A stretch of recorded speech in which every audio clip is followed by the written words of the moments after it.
For decades, the Martian colonies had been under siege. Humanity had expanded into the solar system, but the forces of the Xelari, an insectoid alien race with hive mind coordination, sought to claim Mars for themselves. Despite Earth's best efforts, the war was turning against them. The last line of defense, Olympus Base, stood atop the largest volcano in the solar system, its strategic height giving them an advantage, until the Xelari amassed an armada large enough to overwhelm them. A desperate evacuation order was given. The last of Mars' defenders retreated, knowing their world was lost. But as the Xelari fleet closed in, something impossible happened. A warship, one that had only existed in legend, emerged from the depths of Olympus Mons. It was called the Aegis. No one knew if it was real. According to ancient logs, it was a classified superweapon built in the early days of space warfare. A ship designed with quantum cloaking and advanced Martian gravity wells, technology far ahead of its time.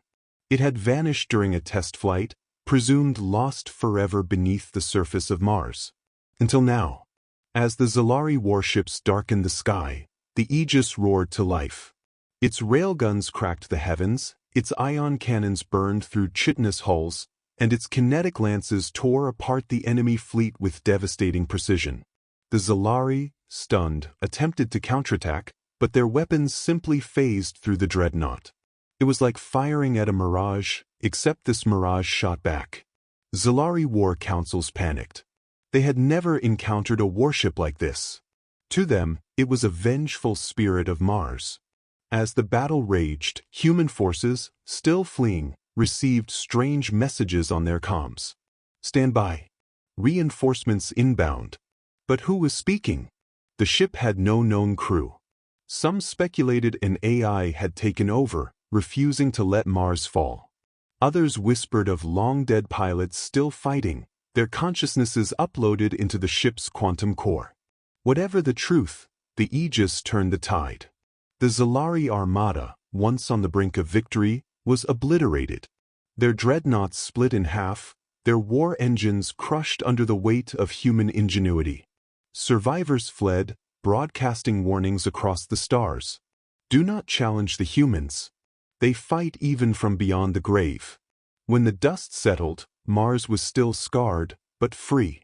The surviving fleet, barely understanding what had transpired, searched for the Aegis, but it had vanished again. Perhaps it had returned to its resting place beneath Olympus Mons. Perhaps it was watching, waiting for the next time humanity needed a ghost. One thing was certain. Mars would never fall. And neither would humanity. The Battle of Mars was over, but the war had just begun. The Xelari had retreated, yet humanity knew they would return in greater numbers. Earth Command scrambled to reinforce the Martian colonies, but they lacked the resources to mount a full defense. Their only hope lay in the one entity that had single-handedly turned the tide. The Aegis. But there was a problem. No one knew where it had gone. Admiral Elias Voss, commander of the battered Terran fleet, took it upon himself to solve the mystery. As Mars orbital drydocks scrambled to repair what was left of their forces, he led an elite team of engineers and exoscouts to Olympus Mons. Voss wasn't superstitious, but something about the crater's depths unsettled him. Radiation levels spiked erratically. Instruments flickered. And in the deepest tunnels, there were shadows. Flickering distortions in the air, as if space itself twisted around them. Then they found it. Buried beneath 1,000 meters of volcanic rock, encased in layers of what looked like self-repairing nanite armor, lay the Aegis. It was massive, more fortress than ship. The hull pulsed with a dull, eerie glow, as if sensing their presence. Its cannons, sleek and predatory, looked like they had been carved out of reality itself. As they approached, their comms crackled. "State your purpose." The voice was cold, metallic. It sounded almost human, but not quite. Voss activated his comms. "Admiral Elias Voss, Terran Defense Command. Identify yourself." Silence. "I am Aegis. Designation, Autonomous Guardian Entity. Protocols classified." Voss' blood ran cold. The stories were true. This was no ordinary warship.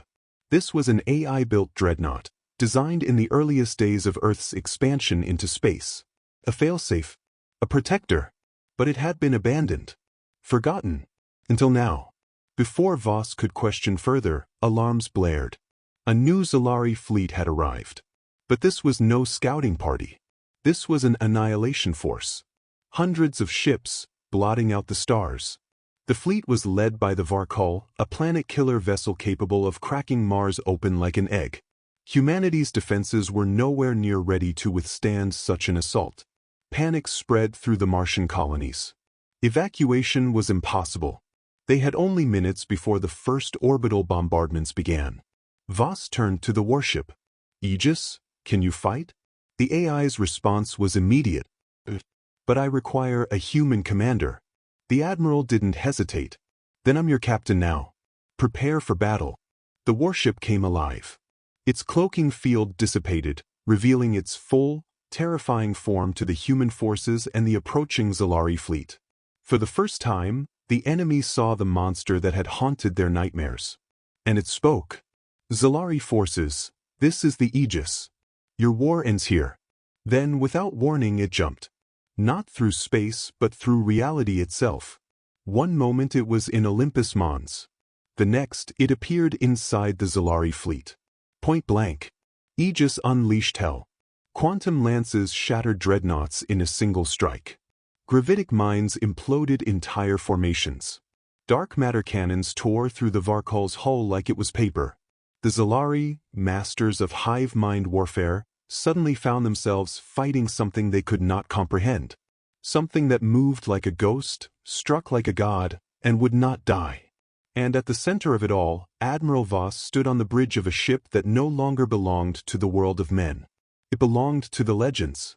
As the Xelari fleet burned, the message spread across the stars. The Aegis has returned, and humanity would never fall again. The Xelari fleet was in ruins. Where once they had darkened the Martian skies with their vast armada, now only burning wreckage drifted through the void. The Aegis had done the impossible. Not only had it crushed an overwhelming force, but it had done so alone. And yet, Admiral Elias Voss knew this war was far from over. The Xelari weren't just invaders. They were a plague, a species that consumed entire worlds, stripping them of resources, devouring all organic life, and then moving on. They would not stop. They would never stop. Unless humanity made them. It was time to strike at their heart. Days after the battle, a secure transmission linked the Aegis with the highest-ranking officials of the United Terran Directorate. Holograms flickered to life on the bridge as Earth's leaders debated their next move. This victory was unprecedented, said Chancellor Lee of the Terran Union. But retaliation is inevitable. The Xelari will return, and they won't make the same mistakes. Fleet Marshal Khan of the Lunar Defense Corps leaned forward. Then we don't give them the chance. We take the fight to them. The room fell silent. Admiral Voss spoke. We have one shot at this. The Aegis can reach their home system undetected.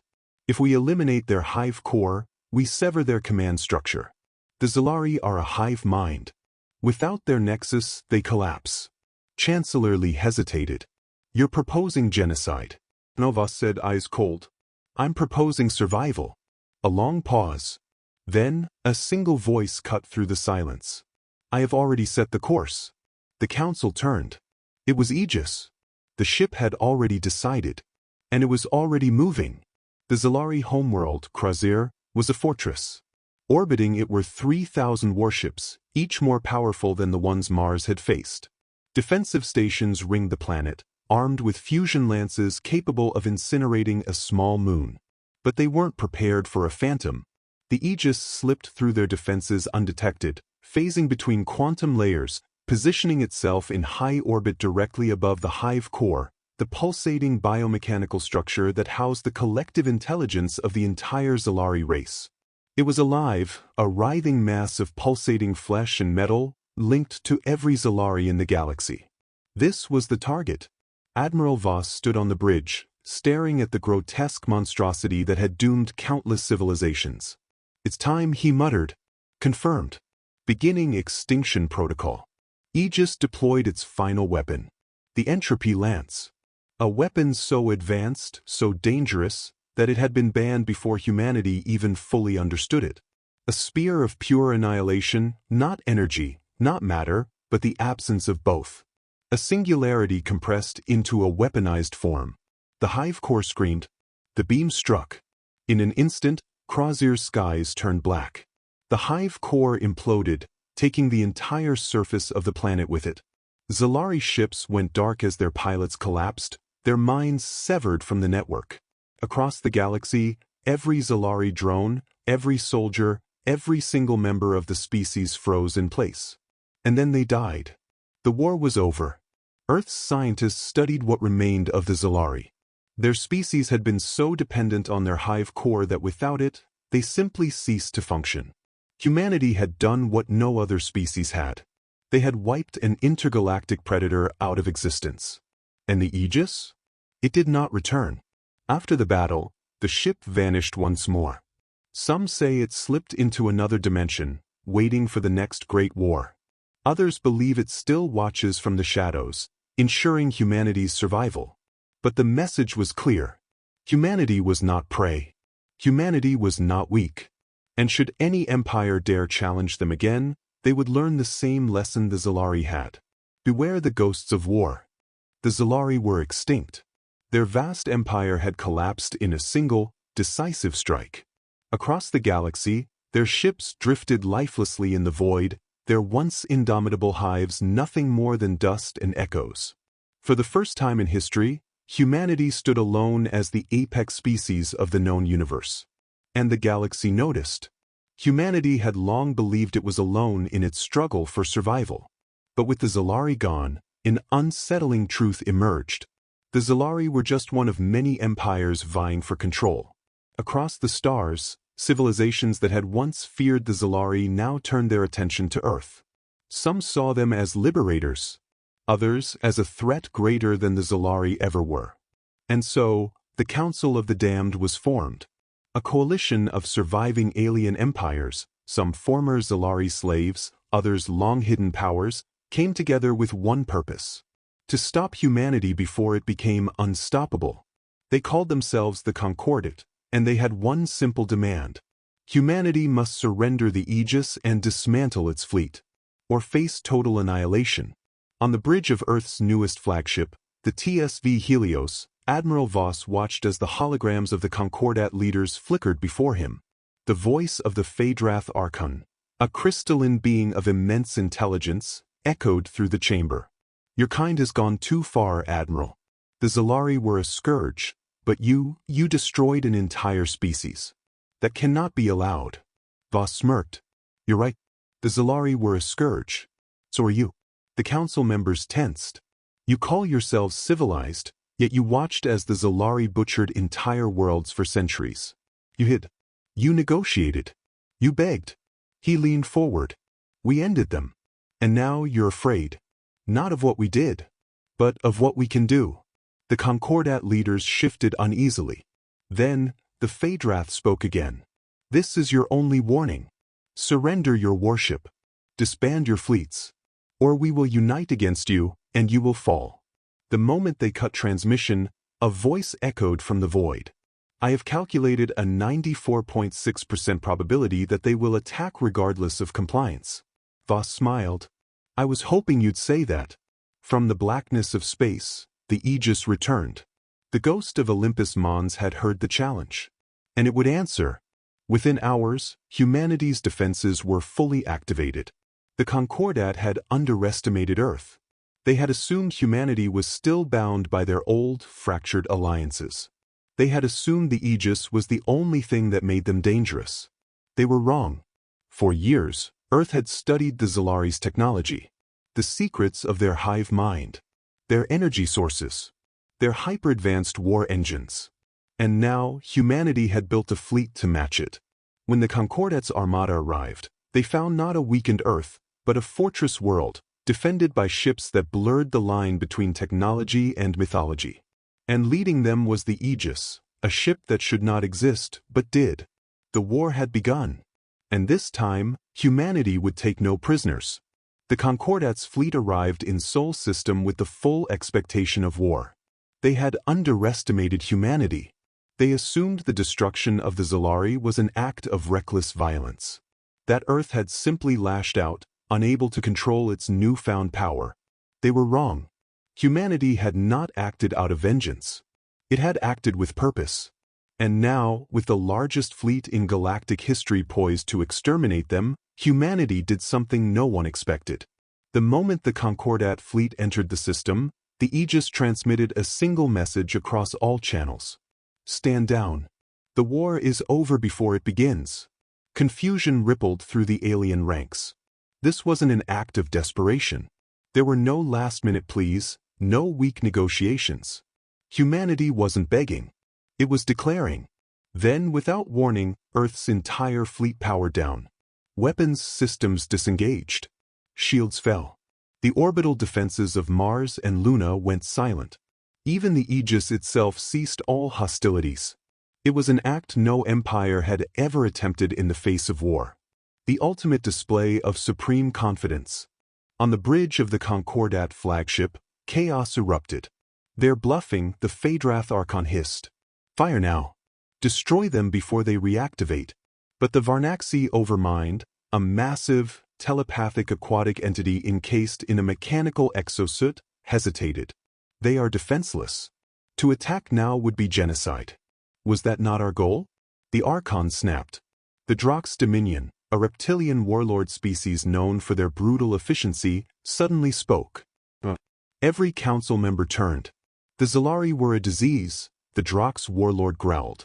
We did nothing as they consumed world after world. We feared them. But the humans? They destroyed them in a single strike. And now they face us without fear. A long silence followed. Because they all knew the truth. If humanity had wanted war, they wouldn't have powered down. They wouldn't have invited the Concordat to strike first. No, this wasn't surrender. This was a test. A simple question. Are you better than the Xelari? Or are you the same? As the Concordat fleet debated, the Aegis spoke once more. You misunderstand our actions. We did not destroy the Xelari to prove our strength. We did it because no one else would. The pause. We have no interest in conquest. But know this, if another empire rises to threaten the innocent, we will return.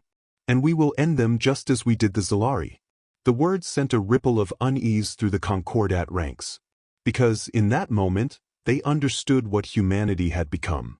A force beyond war. A force beyond fear. A force beyond retribution.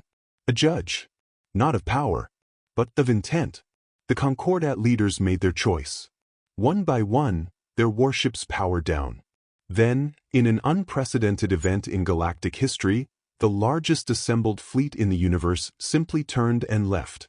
There was no battle, no bloodshed, because war was no longer the answer.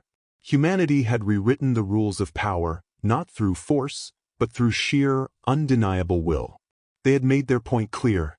If you bring war to the stars, you will answer to us. And no species was willing to risk that judgment. Decades passed. The Concordat disbanded, its purpose fulfilled. Old empires collapsed, and new alliances were forged. But across the galaxy, in every war council, in every political chamber, in every hushed conversation between fearful rulers, one name remained. A whisper. A warning. A legend. The Aegis. Some say it still watches. Waiting. A ghost among the stars. And should war return to the galaxy, so too will the phantom of Olympus Mons. Not as a conqueror. Not as a savior. But as the final word.